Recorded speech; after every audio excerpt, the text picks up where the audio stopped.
नमस्कार। हम लोग बात करने वाले हैं पदार्थ विज्ञान के अंतर्गत पेपर फर्स्ट के तीसरा जो चैप्टर है द्रव्य विज्ञानी अध्याय के अंतर्गत हम लोग आत्मा के बारे में बात करेंगे। आत्मा अर्थात पंचमहाभूत के वर्णन के बाद, पंचमहाभूत के लक्षण और गुणों के बाद हम लोग आत्मा की शुरुआत करने वाले। क्यों करने वाले हैं? क्योंकि हम लोगों ने इससे पहले 9 कारण द्रव्य देखा था। 9 कारण द्रव्य में क्या क्या चीजें था?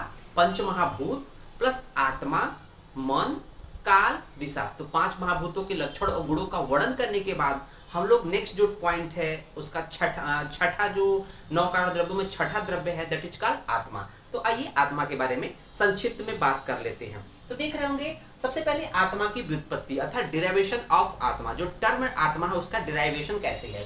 तो अत सातत्य गमने धातु सतिभ्याम मणिन मणिरव इति मणिन से आत्मा शब्द बना हुआ है, जिसका अर्थ होता है निरंतर गति करने वाला। जैसा कि जानते हैं शरीर में जो जीवात्मा है वो कभी एक जगह स्थिर नहीं, हृदय में रहता जरूर है, लेकिन हृदय में रहते हुए सर्वव्यापी है अर्थात सर्व शरीर में रहता है। शरीर के बाहर भी मतलब आत्मा विचरण करती है, आत्मा स्थिर नहीं है।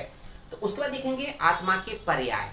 तो आप लोग को इसी हिसाब से पढ़ना है। तो आत्मा के सिनोनिम्स क्या है? पर्याय अर्थात सिनोनिम। तो यहाँ देखेंगे आत्मा के कई नाम आते हैं। पहले नंबर पे है जीवात्मा, दूसरा है चेतना, तीसरा है देह नाम से बोला जाता है, चौथा शरीरी, शरीर शारीर शरीरी में शरीरी मतलब आत्मा होता है, शरीरी है।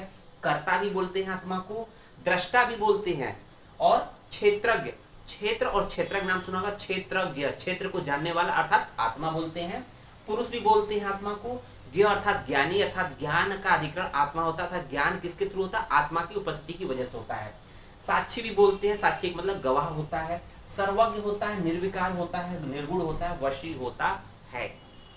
अब पर्याय के बाद हम लोग बात करेंगे आत्मा के लक्षण के बारे में। लक्षण का मतलब उसकी पहचान कैसे करेंगे कि आत्मा प्रेजेंट है।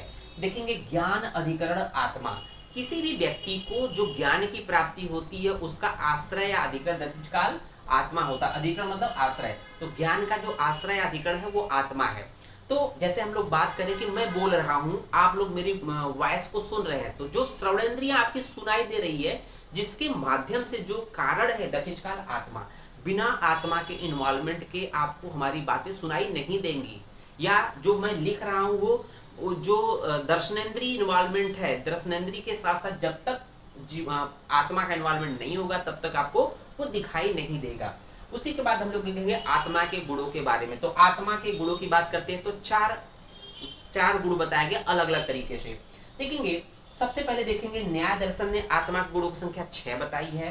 प्रशस्त पाद में गुणों देखेंगे एक इंक्रीजिंग ऑर्डर में देखेंगे तो न्याय दर्शन में आत्मा के 6 गुण बताए हैं। प्रशस्त पाद ने आत्मा के 14 गुण बताए हैं। सुश्रुत ने आत्मा के 16 गुण बताए हैं। चरक ने आत्मा के 22 गुण बताए। आपको सिर्फ नंबर याद करके लिखना है बच्चों, बहुत कंफ्यूज मत होइए। आपको कुछ पॉइंट याद करके, क्योंकि ये ऐसा टॉपिक है आप जितना चाहो उल्टा सीधा लिख सकते हो, लेकिन नंबर कहाँ मिलेगा? सॉलिड टर्म मिलेगा। जो आप अच्छा लिखोगे तो नंबर मिलेगा, अदरवाइज दुनिया भर के आप चीजें लिख दो आत्मा के बारे में, आत्मा मतलब जो भी है, तो नंबर आपको प्रॉपर नहीं मिलेगा। उसको देखेंगे आत्मा का आश्रय अर्थात स्थान की बात करेंगे। तो हृदय चेतना स्थान अधिष्ठानम एकम, अर्थात हृदय जो होता है चेतना अर्थात जीवात्मा या आत्मा का स्थान होता है। तो आत्मा का स्थान कहाँ है? हृदय में रहते हुए, शरीर के हृदय में रहते हुए सर्व शरीर में विचरण करता है। अब इसके बाद बात करेंगे कि आत्मा के भेद के बारे में अर्थात टाइप के बारे में। जैसा कि हम लोग जानते हैं आत्मा, हम जो भी आत्मा है वो एक होता है और विभु होता है। आत्मा एक और विभु, विभु मतलब सर्वव्यापी है, शरीर के अंदर भी है, शरीर के बाहर भी है, मतलब सर्वव्यापी है। लेकिन फिर भी इसके अनेक भेद कैसे बोले गए? तो उपाधि भेद से आत्मा के अनेक भेद बोले गए हैं। उपाधि का मतलब समझते हैं कि अलग अलग टर्म कंडीशन पे, जैसे हम बात करें, जैसे मैं हूं आपके सामने, एक व्यक्ति हूं, एक पर्सन हूं, लेकिन मैं आपकी नजरों में, आपके पॉइंट ऑफ व्यू से मैं आपका टीचर हूं। मैं, मेरा बेटा है तो मैं उसके पॉइंट ऑफ व्यू से मैं उसका पापा हूं, या मेरे पिताजी है तो उनकी नजरों में मैं उनका बेटा हूं। तो मतलब अलग अलग परिस्थितियों में मेरा अलग अलग नामकरण किया जा रहा है, दैट इज कॉल्ड उपाधि भेद। समझ में आया? देखेंगे तो उपाधि भेद से आत्मा के अनेक भेद किए गए हैं, जिसमें इसमें पहला जो टाइप तर्क संग्रह, एक पुस्तक है तर्क संग्रह जिसके राइटर या लेखक है अन्नम भट्ट। वेरी वेरी इंपॉर्टेंट पूछा जाता है, तर्क संग्रह के लेखक अन्नम भट्ट है। उनके हिसाब से आत्मा दो प्रकार की होती है, एक होती है जीवात्मा, दूसरी परमात्मा। जीवात्मा अर्थात जो शरीर देख रहे हैं इसमें जो जीव है उसको हम लोग जीवात्मा बोलते हैं। परमात्मा, जो जीवात्मा शरीर से बाहर निकल के जन्म और मरण के बंधनों से मुक्त हो गई, जो मोक्ष को प्राप्त हुई आत्मा, दैट इज कॉल्ड परमात्मा। परम मतलब श्रेष्ठ आत्मा, पर मतलब श्रेष्ठ आत्मा, ठीक है ना। तो जो श्रेष्ठ आत्मा है, मोक्ष को प्राप्त हुई आत्मा को बोलते हैं परमात्मा।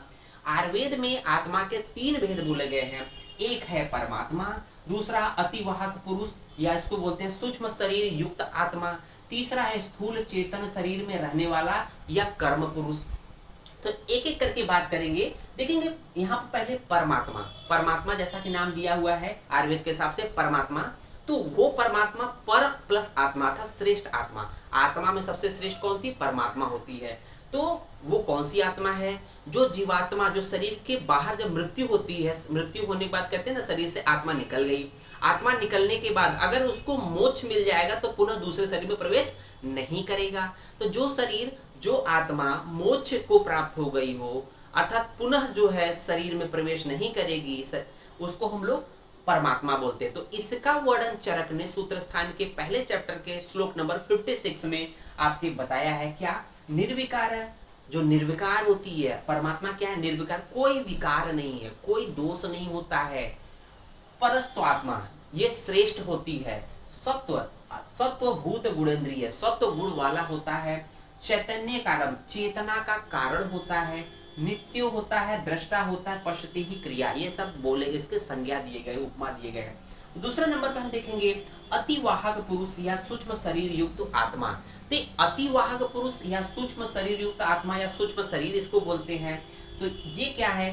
तो ये देखेंगे ये किस तरह की आत्मा है। जब मृत्यु के पश्चात, जैसे मृत्यु के पश्चात शरीर तो पंचभौतिक होता है, जैसे अलग अलग धर्मों के हिसाब से हिंदू धर्म क्या करते हैं, शरीर को जला देते हैं। तो कहते हैं ना पांच भौतिक शरीर होता है, पंच भौतिक तत्व अपने अपने तत्वों मिल जाता है। लेकिन जो आत्मा शरीर से निकली हुई मृत्यु के पश्चात वो आत्मा भटकती रहती है। जो भटकती हुई आत्मा है, एक शरीर को छोड़कर दूसरे शरीर में जो प्रवेश करने वाली आत्मा होती, मतलब प्रवेश करने से पहले जो भटक रही आत्मा, दैट इज कॉल्ड अतिवाहक पुरुष या सूक्ष्म शरीर युक्त आत्मा। समझ में आया? अब बात करते हैं इसमें गुणों तत्वों के बारे में। जो भटक रही आत्मा है या अतिवाहक या सूक्ष्म पुरुष आत्मा है, सूक्ष्म आत्मा है, उसके तत्वों की बात करेंगे। तो सांख्य और सांख्य कारिका के लेखक ईश्वर कृष्ण गुप्त है बच्चों। सूक्ष्म शरीर में 18 तत्वों की मानी है। तो जो सूक्ष्म शरीर होता है या अतिवाहक पुरुष जो या सूक्ष्म शरीर युक्त आत्मा होता है, उसमें 18 तत्व माने हैं सांख्य और सांख्य कारिका ने। तो उसमें 18 तत्व कौन कौन से हैं देखेंगे। महान है, अहंकार है, एकादश इंद्रियां हैं, पंचतर मात्राएं हैं, ये टोटल हो गए 18। और उसी में देखेंगे आयुर्वेद वेदांत ने इसी अतिवाहक या सूक्ष्म शरीर युक्त आत्मा में 17 तत्व माने हैं। 18वां तत्व कौन सा नहीं माना है? तो 18 माइनस अहंकार, जो 18 बताए गए हैं, अगर इसमें से अहंकार निकाल दें तो ये आयुर्वेद और वेदांत के 17 तत्व हो जाएंगे सूक्ष्म शरीर युक्त आत्मा। तो इस तरह से हम लोगों ने आत्मा का एक सामान्य वर्णन कर लिया। धन्यवाद।